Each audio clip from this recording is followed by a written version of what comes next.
Good afternoon students. मुलांनो, आज आपण विज्ञानाचा दुसरा धडा सुरू करणार आहोत. वनस्पती रचना व कार्य. आपल्या परिसरामध्ये वेगवेगळ्या आकाराची, वेगवेगळ्या प्रकाराची झाडं, रोपटी, वृक्ष आढळतात. हे जे प्रकार आपण पाहतो हे आपण कशामुळे सहजपणे ओळखतो? आपल्या आजूबाजूला पिंपळ, वड, नारळ यांच्यासारखे मोठे वृक्ष असतात.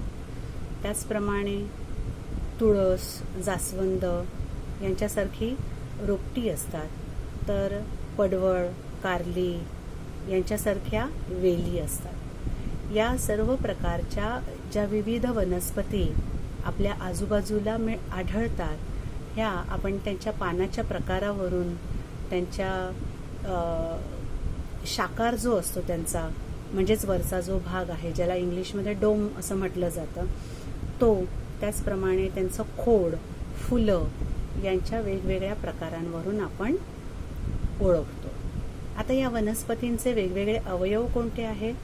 तर वेगवेगळ्या वनस्पतींचे मूळ, खोड, पाने, फुले, फळे अशी 5 अवयव असलेले आपल्याला आढळून येतात आणि प्रत्येक वनस्पतीनुसार ते आपल्याला बदलत गेलेले आढळून येतात. हा जो विशेष गुणधर्माचा वापर करून आपण वनस्पतींना ओळखतो, आपण मागच्या धड्यामध्ये वर्गीकरण पाहिलं नाही का? तर हे जे वर्गीकरण आहे हे या विविध प्रकारच्या गुणधर्मांचाच वापर करून केलं जातं. तर आपण आता या वनस्पतींच्या अवयवांची सविस्तर ओळख करून घेणार आहोत. पहिला जो भाग आहे वनस्पतीचा तो आहे मूळ. आता याच्यामध्ये एक तुम्हाला प्रयोग सांगितलेला आहे.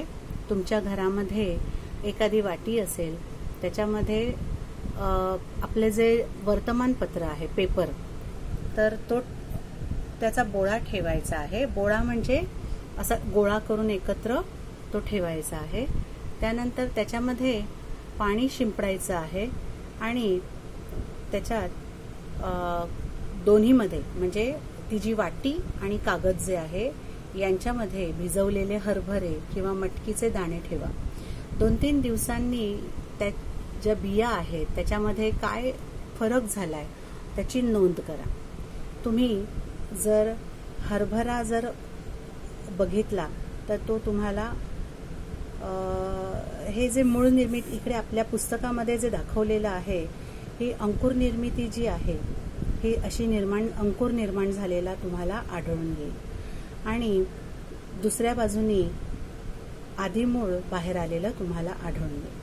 पण मुलांनो, आपण असं बघितलं की वनस्पती ज्या आहेत त्यांच्यामध्ये 2 प्रकार असतात बियांचे. एक आहे एकदल वनस्पती आणि दुसरी आहे द्विदल वनस्पती. आपल्या पुस्तकामध्ये हे जे मूळ निर्मिती म्हणून जे चित्र दिलेलं आहे हे आहे एकदल वनस्पतीचा. तुम्हाला द्विदल वनस्पतीचं जे मूळ निर्मिती आहे हे मी तुम्हाला नंतर काढून दाखवेन. तर ह्या बीच्या आतून जमिनीच्या दिशेने वाढणाऱ्या भागास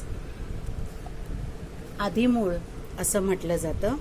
तर जमिनीच्या वर वाढणाऱ्या भागाला अंकुर असं म्हटलं जातं. इथे तुम्हाला चित्रामध्ये दाखवलेलं आहे बघा, की जमिनीच्या वर हा अंकुर वाढतो आणि जमिनीच्या खाली आदिमूळ वाढतं.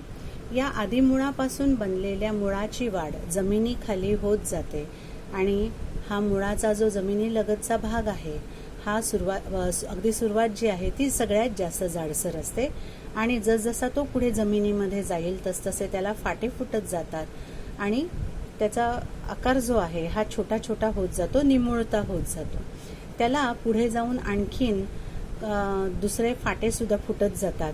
आपल्याला इथे चित्रामध्ये दिसत आहे. मुळाला उपमूळ फुटतं. उपमुळाला प्राथमिक मूळ जे आहे ते मुख्य मूळ असतं, त्याला उपमुळं फुटतात आणि त्या उपमुळांच्या अंगावरती मूलरोम हे उगवत असतात. सगळ्यात खालचा जो भाग आहे मुळाचा त्याला मूलाग्र असं म्हणतात आणि ह्या नाजूक भागाचं संरक्षण करण्यासाठी अगदी टोकाला एक टोपीच्या आकाराचा भाग असतो, तर त्याला मूलटोपी असं म्हटलं जातं. अशा रीतीने ही जी मुळं आहेत ही जमिनीमध्ये दूरवर पसरतात. त्याच्यामुळे ही मुळं का बरं पसरतात दूरवर? तर जमिनीमधून पाणी आणि त्यांना आवश्यक असणारे जे त्यांचं जे अन्न आहे, तर हे सगळे जीवनसत्व मुळं जी आहेत ही शोषून घेत असतात आणि मुळांकडून मग ते बाकीच्या संपूर्ण झाडाला पाणी आणि इतर खाद्यपदार्थ त्यांचे जे आहेत नायट्रोजन स्थिरीकरण करून त्याच्यापासून तयार केलेलं खत वगैरे या सगळ्या गोष्टी मुळांकडून बाकीच्या सर्व अवयवांना मिळत असतात. त्याचप्रमाणे ही मुळं जी आहेत ही तिरपी वाढतात आणि त्याच्यामुळे पाणी शोषणाबरोबरच जमिनीला ही मुळं छोटी छोटी जे मूलरोम आहेत ते जमिनीला घट्ट पकडून ठेवतात आणि त्याच्यामुळे झाडाला एक आधार मिळतो आणि त्याच्यामुळे झाडाचं संरक्षण सुद्धा होतं. ज्या वेळेला मोठा पाऊस येतो किंवा मोठा वारा सुटतो त्यावेळेला मुळांच्या घट्ट पकडण्यामुळे जमिनीला घट्ट पकडण्यामुळे हे झाडांचं सहजतेने संरक्षण होत असतं. तर अशा रीतीने आपण मुळांचं मूळ म्हणजे काय हे बघितलं आणि त्याचं कार्यसुद्धा बघितलं. मुळाचं कार्य काय आहे तर जमिनीला घट्ट पकडून झाडाला जमिनीमध्ये आधार देणं, त्याचबरोबर जमिनीमध्ये असणारं जे पाणी आहे ते आणि नायट्रोजन सारखं खत तयार करून झाडाचं पोषण करणं. ठीक आहे. तर आता आपण हे इथे दिलेलं वाचूया की आदिमुळापासून बनलेल्या मुळाची वाढ जमिनीखाली होते. मुळाच्या जमिनीलगतचा भाग जाडसर असतो. पुढे तो निमुळता होत जातो आणि टोकदार होतो. जमिनीखाली आधारासाठी वाढणाऱ्या वनस्पतींच्या या अवयवास मूळ असे म्हणतात. जमिनीमध्ये काही वनस्पतींच्या मुळांना उपमुळे फुटतात व ती तिरपी वाढून जमिनीमध्ये दूरवर पसरतात. मुळे झाडाला आधार देतात. अशा प्रकारच्या मुळांना सोटमूळ म्हणजे हे इथे जे चित्रामध्ये दाखवलेलं आहे हे आहे सोटमूळ. सोटमूळ म्हणजेच टॅपरूट असं म्हणतात.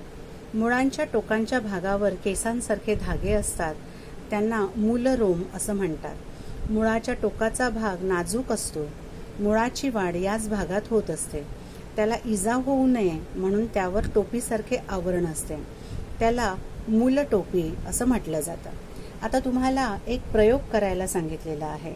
साधारण एक काचेचा ग्लास किंवा काचेची बाटली घ्यायची आहे आणि त्या काचेच्या बरणीत किंवा ग्लासामध्ये एखादा कांदा राहू शकेल असा ग्लास हवा. म्हणजे त्याचं जे तोंड आहे हे छोटं हवं ग्लासाचं. किंवा मग बरणी घ्या आणि त्याच्या तोंडावर त्याच्यात पाणी भरून पूर्ण पाणी भरायचं आहे आणि त्याच्या तोंडावरती एक कांदा ठेवायचा आहे. त्याचा जो खालचा भाग आहे इथे तुम्हाला दिसेल बघा, हा जो भाग आहे हा खालचा भाग हा पाण्यामध्ये बुडला पाहिजे आणि काचेची बरणी असल्यामुळे त्याचं तुम्हाला सहजतेने निरीक्षण करता येईल. 8 दिवसांनी तुम्हाला हळूहळू हे जे इथे असलेले जी मुळं आहेत ती वाढत असलेली आपल्याला आढळून येतात. म्हणजेच खोडापासून फुटणाऱ्या तंतूसारख्या मुळांना तंतुमय मुळे असं म्हटलं जातं. मुळांचे 2 प्रकार आहेत. पहिला आहे हा सोटमूळ आणि दुसरा आहे हा तंतुमय मूळ. तर याच्यामध्ये मी तुम्हाला आता सांगितलं की ज्या द्विदल वनस्पती असतात त्याच्यामध्ये सोटमूळ असतं. तर कांदा किंवा तांदूळ, गहू, बाजरी, ज्वारी अशा प्रकारची जी एकदल वनस्पती आहे, मका, तर यांच्यामध्ये मात्र आपल्याला तंतुमय मुळं असलेली आढळून येतात. तुम्ही जर ऊस सुद्धा जर बघितलात तर ऊसाला सुद्धा तुम्हाला तसंच तंतुमय मुळं असलेली आढळून येतात. या ठिकाणी मक्याचं ताट दाखवलेलं आहे. तर अशा रीतीने त्याची जी मुळं आहेत ती थोडी वरवर असतात आणि त्यांना प्रत्येक मूळ जे आहे हे सेपरेट असतं. प्राथमिक मूळ आणि त्याला दुय्यम मूळ असा प्रकार याच्यामध्ये आपल्याला आढळत नाही.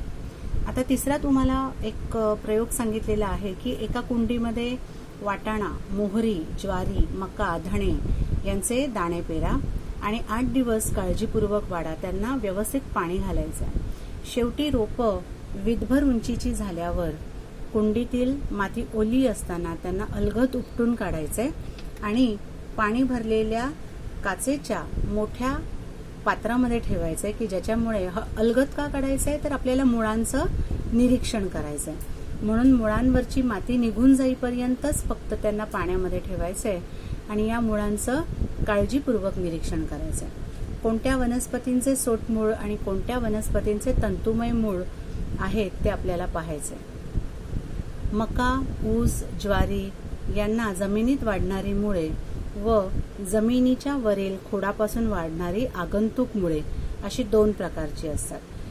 इथे आपल्याला चित्र दाखवलेलं नाहीये, पण आपण जर ऊसाच्या कांड्याचं जर निरीक्षण केलं तर ऊसाच्या कांड्याला मध्ये मध्ये असे गोल, त्याला कांड म्हणतात, तर गोल भाग असतात आणि त्या ठिकाणी आपल्याला मुळांसारखे काही अवयव आलेले आढळून येतात. तर त्यांना आगंतुक मुळं अशी असलेली आढळतात. म्हणजेच त्याला हे तंतुमय मुळं पण असतात आणि आगंतुक मुळं वरच्या खोडावरती असलेली आपल्याला आढळतात. माती घट्ट धरून ठेवणे, पाणी, खनिजे व क्षार शोषून घेणे, आधार देणे अशी विविध कार्ये मुळांना करावी लागतात. त्यासाठी त्यांच्यामध्ये झालेल्या बदलांमुळे त्यांना रूपांतरित मुळं म्हणतात. तर ही जी आगंतुक मुळं आहेत ही सुद्धा नेहमीच्या मुळांप्रमाणेच आधार देण्याचं काम करत असतात. यामध्ये प्रामुख्याने हवाई मुळे, आधार मुळे, धावती मुळे, श्वसन मुळे यांचा समावेश होतो. आता याच्यामध्ये हवाई मुळे जी आहेत ही आपल्याला कुठे आढळतील तर मुलांनो, तुम्ही जर मनी प्लांट जर घरामध्ये लावला आणि तो जसजसा वर चढत जाईल तसतशी त्याच्या वरच्या बाजूला पानं असतात तर खालच्या बाजूला आपल्याला मुळं लटकलेली आढळून येतात. यांना हवाई मुळं असं म्हटलं जातं. आधार मुळं जी आहेत ही मोस्टली वेलींना येतात. वेली या झाडांवरती वाढत असतात त्यावेळेला त्याच्यामधून त्यांची जी कांडे असतात त्यामधून मुळं येतात आणि ज्या झाडावरती ते वाढतात त्या झाडांना घट्ट पकडण्यासाठी या आधार मुळांचा उपयोग होत असतो. आपण जर का काठी लावून सुद्धा जर आपण त्या वेलीला आधार दिला तर त्या वेलीमधून निघालेली आधार मुळं त्या काठीला घट्ट वेढा घालून स्वतःसाठी आधार तयार करतात.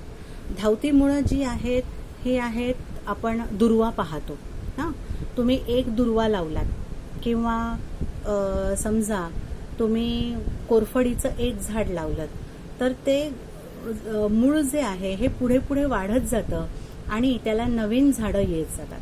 म्हणजे एक कोरफड लावल्यावरती त्याला आणखीन 2-3 पुढे नवीन नवीन कोरफडी येत जातात. दुर्वांच्या गवताला सुद्धा नवीन नवीन फाटे फुटत जातात आणि त्याच्यामधून नवीन दुर्वा ज्या आहेत या पसरत जातात. तर अशी जी मुळं आहेत ती धावती मुळं म्हणून ओळखली जातात. आणि दुसरं आहे श्वसन मुळं. काही मुळं जी आहेत ही हवेत लटकतात आणि त्यांचा उपयोग त्या झाडांना श्वसनासाठी होत असतो. तर अशा रीतीने आपण मुळांचे प्रकार पाहिले. पहिला जो प्रकार पाहिला तो म्हणजे सोटमूळ. त्याच्यानंतर दुसरा जो प्रकार बघितला तो आहे तंतुमय मूळ. त्याच्यानंतर आपण आणखीन काही 4 प्रकार बघितले. आगंतुक मुळं पाहिली आपण. त्याचप्रमाणे हवाई मुळे, आधार मुळे, धावती मुळे, श्वसन मुळे असे आणखीन 4 प्रकार आपण, असे एकूण 7 प्रकार. सोटमूळ, तंतुमय मूळ ही मुख्य मुळं आहेत जी जमिनीमध्ये वाढतात. आगंतुक मुळं जी आहेत ती खोडांवरती वाढतात. त्याचप्रमाणे हवाई मुळं ही हवेमध्ये वाढतात.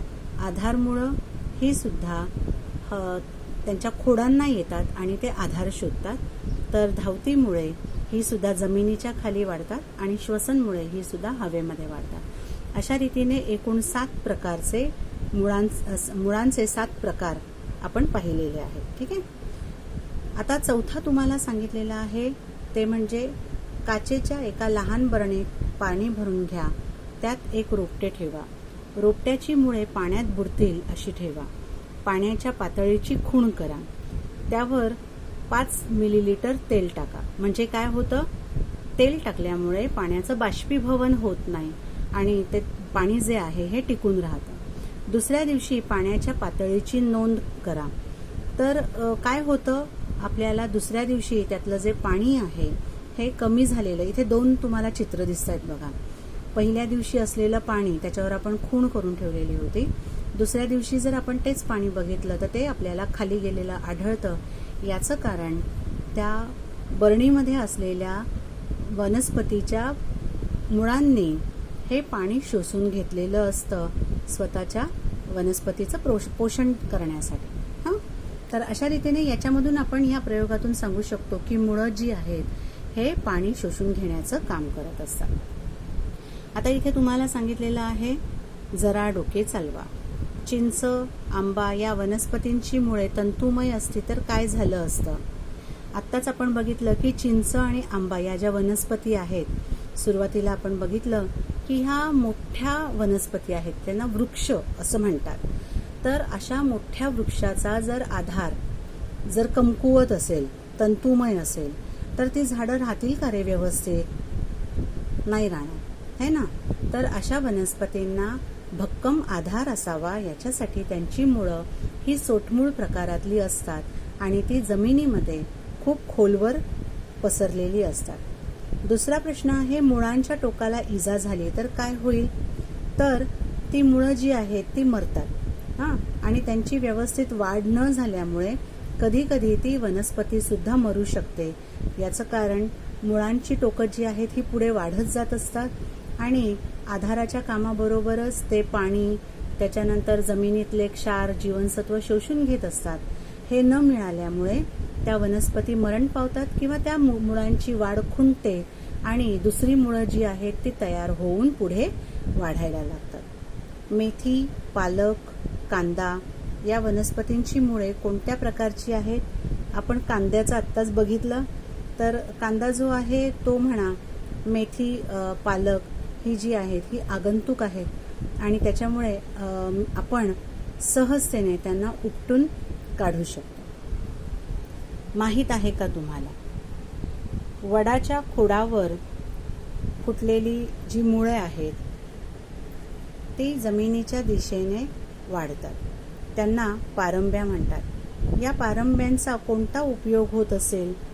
वटवृक्षाला सुरुवातीच्या काळात थोड्याच पारंब्या असतात. कालांतराने या पारंब्यांची संख्या वाढून त्यांचे जंगलच तयार होते. कोलकाता येथील इंडियन बोटॅनिकल गार्डनमध्ये सुमारे 250 वर्षांचे वडाचे झाड खूप मोठ्या परिसरात पसरले आहे.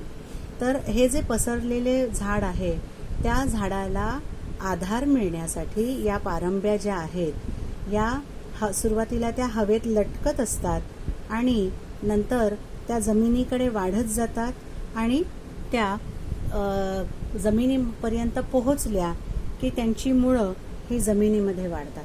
इथे बघा, कोलकात्यामधल्या बोटॅनिकल गार्डनमधल्या झाडाचं, वडाच्या झाडाचं हे चित्र तुम्हाला दिलेलं आहे.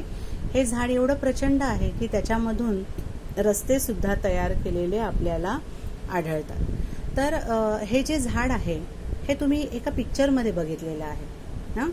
पुढच्या वेळेला तुम्ही टीव्ही बघताना शोलेमधलं जर ये दोस्ती हम कभी न छोडेंगे ते जे गाणं आहे धर्मेंद्र आणि अमिताभ बच्चनचं, तर हे जर गाणं तुम्ही बघितलं तर त्याचं जे सुरुवातीचं शूटिंग आहे ते या बोटॅनिकल गार्डनमधल्या वडाच्या झाडाखालचं असलेलं आपल्याला आढळून येतं. तुम्ही जरूर, म्हणजे जेव्हा तुम्ही गाणी बघता पिक्चरमधली त्यावेळेला ते कुठल्या परिसरामध्ये शूट केलेलं आहे त्याचं जर तुम्ही निरीक्षण केलं, गाणं तर आपण नेहमी वारंवार बघतो ना, तर त्या परिसराचं तुम्ही निरीक्षण करा की त्याच्यामुळे तुम्हाला भूभागाचे जे वेगळे वेगळे प्रकार आहेत हे तुम्हाला कळतील.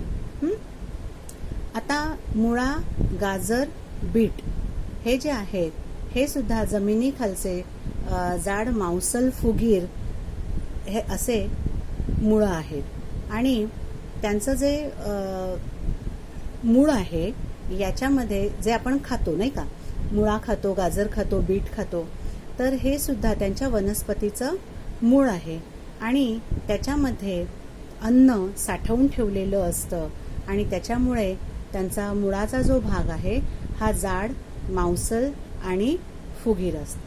ठीक आहे. तर मुलांनो, अशा रीतीने आपण हा आज मुळांचा भाग पाहिला. उद्या आपण खोड म्हणजे काय, मुळाच्या वरचा जो भाग आहे खोड, त्याचा अभ्यास आपण करणार आहोत. आज तुम्हाला काय करायचं आहे, अभ्यास आज काय करायचा आहे, तर हा आपण मुळाचा जो भाग वाचला तो पूर्ण वाचून काढायचा आहे व्यवस्थित. त्याच्यानंतर ह्या ज्या 2 आकृत्या आहेत, मूळ निर्मिती, सोटमूळ, ह्या ज्या 2 आकृत्या आहेत या तुम्हाला आपल्या विज्ञानाच्या वहीमध्ये काढायच्या आहेत. तुम्ही अजून सुद्धा पहिल्या धड्याच्या जर प्रश्नांची उत्तरं लिहिलेली नसतील तर व्यवस्थित अनुक्रमणिका तयार करा. अनुक्रमणिकेमध्ये धड्याचं नाव, तारीख घालून व्यवस्थित त्या प्रश्नांची उत्तरं लिहा. त्यानंतर त्या प्रश्नांची उत्तरं पूर्ण झाली की धडा दुसरा, वनस्पती रचना व कार्य असं नाव घालून नंतर हे मूळ निर्मिती आणि सोटमूळ हे 2 चित्र जी आहेत, आकृत्या, या आकृत्या नावासकट आपल्या वहीमध्ये काढायच्या आहे. ठीक आहे. आता मी तुम्हाला हा जो भाग आहे हा आणखीन फोटो काढून सुद्धा पाठवेन की ह्या तुम्हाला आकृत्या काढायच्या आहेत. त्याचप्रमाणे मी तुम्हाला काही प्रश्न सुद्धा पाठवेन. त्या प्रश्नांची उत्तरं तुम्ही आपल्या विज्ञानाच्या वहीमध्ये लिहायची आहे. बाय.